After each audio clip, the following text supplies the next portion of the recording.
నమస్తే సార్, నా పేరు రవి. నమస్తే సార్, నా పేరు Ravi sir.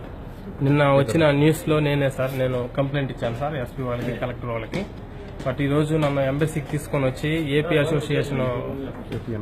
AP NRT associations supervisors ఇక్కడ ఉండేవాళ్ళు నన్ను సేవ్ చేశారు సార్. సేవ్ చేసి సురక్షితంగా ఇక్కడికి తీసుకొచ్చారు సార్ ఎంబసీకి తీసుకొని వచ్చి ఇప్పుడు నా కోవిడ్ వాళ్ళతో, నా ముదీరు వాళ్ళతో కూడా మాట్లాడేసి పాస్పోర్టు, నా లగేజీ ఏదైతే ఉందో ఒక 5-6 డేస్ లోపల నన్ను క్షేమంగా ఇంటికి చేరుస్తారని సార్ వాళ్ళు చెప్తున్నారు సార్. ఇప్పుడు నేను క్షేమంగానే ఉన్నాను సార్.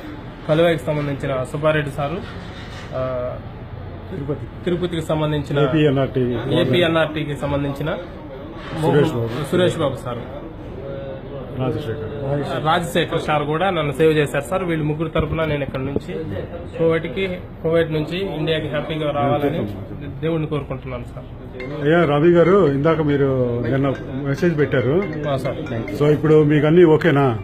ఓకే సార్, పర్లేదు సార్. ఇప్పుడు సార్ వాళ్ళు అందరూ సేవ్ చేశారు సార్. పర్లేదు సార్, మీరందరూ సో సేవ్ చేశారు సార్ నన్ను. ఒక్క నిమిషం ఇప్పుడు నేను చెప్తాను.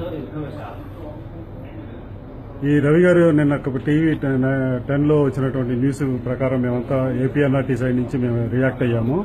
సో ఇమీడియట్ గా తనని ఎంబసీలో ప్రవేశపెట్టి ఎంబసీ అధికారులతో మేము మాట్లాడాము. సో వాళ్ళు కువైటీ స్పాన్సర్తో కూడా మాట్లాడారు. సో ఆమంటుంది వాళ్ళు కేసు పెట్టి పంపిస్తానే అంటున్నారు. కానీ మేము కూడా కువైటీ వాళ్ళతోటి మేము మాట్లాడి ఏదో రకంగా ఇతన్ని అంటే 5-6 రోజులు కాదు కనీసం ఒక కేసు ఫైల్ చేసినా లేకపోతే వేరే రకంగా ఒక 20 రోజుల్లో అతను క్షేమంగా ఇంటికి వస్తారు. ఇతనికి సంబంధించిన బంధువులు కానీ ఎవరైనా ఉన్నా కూడా మీరు ఎవరు భయపడిన అవసరం లేదు. కువైట్ లో సేఫెస్ట్ ప్లేస్ అన్నిటికన్నా. ఇతను కంగారు పడి చేశాడు తప్పించి వేరే ఏం లేదు. సో ఎవరు కంగారు పడిన అవసరం లేదు. And we'll take care about our Andhra people and hour this person. ఇదే సందర్భంగా ఈ కువైటీ తోటి మాట్లాడటానికి ఇవన్నీ చేయడానికి సురేష్ బాబు గారు ఉన్నారు. వారి ఇంటర్వ్యూ కూడా తీసుకోవాలి. నమస్కారం అండి. ఇతనే రవి, నిన్న టీవీలో ప్రసారం చేసిన వ్యక్తి ఇతనే. టీవీలో చూసినప్పటి నుంచి మాకు చాలా బాధాకరంగా ఉంది. కువైట్ కు చెడ్డ పేరు వస్తుందని ఒక పక్క, ప్లస్ ఎంతో మంది కువైట్ ద్వారా ఎంతో మంది బతుకుతున్నారు. అటువంటిది కువైట్ లో ఇటువంటివి కూడా జరుగుతున్నాయని చెప్పి మనసులో ఒక విధమైనటువంటి బాధాకరంగా ఉంది. ఎట్టకేలకు రవిని మేము కలిశాము, ఎంబసీకి తీసుకుని వచ్చాము. కొత్తగా అతనికి పాస్పోర్ట్ అన్ని తీయించి మా ఏపీ ఎన్ఆర్టీ ద్వారా మొత్తం రాజశేఖర్ గారు గాని, మోహన్ బాబు గారు గాని, చప్పిడి రాజశేఖర్ గారు గాని, సురేష్ బాబు, నేను గాని, ప్లస్ సుబ్బారెడ్డి గారు గాని అన్ని విధాలా సహకరించి అతన్ని ఒక సేఫ్ ప్లేస్ కి తీసుకొచ్చి చేర్చాము. ఇంకా మీరు భయపడాల్సిన పని లేదు. వీలైనంత తొందరగా అతనికి తను కువైటీతో కూడా మాట్లాడుతున్నాము. ఒకవేళ పాస్పోర్ట్ వస్తే ఆ పాస్పోర్ట్ ద్వారా పంపిస్తాము, లేదంటే కొత్త పాస్పోర్ట్ అయినా చేసి వీలైనంత తొందరగా తను ఇండియాకి చేర్పించే బాధ్యత మాది. మీరెవ్వరూ భయపడాల్సిన పని లేదండి. నమస్తే. మీరు నా పేరు సుబ్బారెడ్డి, కలువాయి. నేను బాబు వచ్చాడు. ఆయన వచ్చిన తర్వాత నాకు ఫోన్ చేశాడు. ఫోన్ చేసిన తర్వాత నేను కలిశాను, ఎంఎస్కి తీసుకొచ్చాను. అక్కడ కువైట్ మేడం ఇక్కడ ఫోన్ చేసాం, పాస్పోర్ట్ తీసుకొచ్చి ఇస్తామని చెప్పారు. మీరు వాళ్ళ తల్లిదండ్రులు కానీ వాళ్ళ బంధుమిత్రులు కానీ ఎవరు అతని గురించి భయపడాల్సిన అవసరం లేదు. అతను షేప్గా ఉన్నాడు, అతను నా దగ్గరే ఉంటాడు.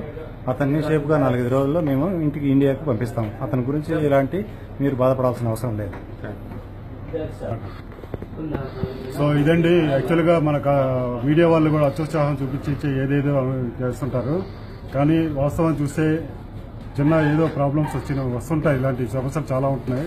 సో సామరస్యంగా ఎంబసీ వాళ్ళు కూడా ఇమీడియట్గా స్పందించి చేస్తుంటారు. సో ఇవన్నీ కూడా మీరు అర్థం చేసుకుని దాని ప్రకారం ఇవ్వాలి. ఇమీడియట్గా మా ఏపీఎన్ఆర్టీ కోఆర్డినేటర్స్ అందరం కూడా దీని మీద రియాక్ట్ అయ్యాము. సో దీంట్లో కువైట్లో ఉన్నటువంటి ఏపీఎన్ఆర్టీ కోఆర్డినేటర్స్ అందరికీ కూడా నేను ధన్యవాదాలు తెలుపుతున్నాను. ముఖ్యంగా మోహన్ గారికి, ఎందుకంటే ఈ కేసు ఆయన చూసి వెంబడినే స్పందించి ప్రకాశం జిల్లా గ్రూప్ వాళ్ళు ఉన్నారు, వాళ్ళ గ్రూప్ ద్వారా ఇదన్నీ చేశారు. సో ఈ కేసును పైకి తీసుకొచ్చారు, అంటే జనాల్లో తీసుకురాబట్టి ఇతను ఫైల్ అయింది. ఒక టీవీ 10లో వచ్చిన న్యూస్ని స్పందించి, అలాగే సురేష్ నాయుడు బాబు గారు ఇమీడియట్గా మేమిద్దరం, నేను సురేష్ బాబు నాయుడు గారు ఇమీడియట్గా మేము ఎంబసీకి వచ్చి ఇతన్ని కూడా తీసుకొచ్చి సో వాళ్ళతో మాట్లాడాము. అండ్ దీనికి సహకరించినటువంటి మిత్రులు అందరికీ కూడా, అలాగే స్పెషల్గా ఏపీఎన్ఆర్టీ కోఆర్డినేటర్స్, అలాగే సుబ్బారెడ్డి గారికి, ఈయన వెళ్లేంత వరకు ఆయన రెసిడెంట్లోనే ఆయన ఖర్చులతో ఆయన పెట్టుకుంటున్నారు. ఆయనకి అభినందనలు తెలుపుకుంటూ, సో ఎవరు కంగారు పడకుండా ఇతను మేము సేఫ్ ప్లేస్కి తీసుకెళ్తాం. ఇలాంటి ఏమైనా సమస్యలు ఉంటే మీరు మాకు తెలియపరిస్తే ఏపీఎన్ఆర్టీ కోఆర్డినేటర్స్ కానీ, అలాగే ఈ మధ్య మా kuwaitnrs.com ఇది వస్తుంది, అన్నింటిలో కూడా మీరు ఇన్ఫార్మ్ చేయండి. కానీ ఇళ్లలో నుంచి మాత్రం పారిపోవద్దు. పారిపోతే ఇంకా కేసెస్ కాంప్లికేట్ అవుతుంది. సో ధన్యవాదాలు, థ్యాంక్ యూ.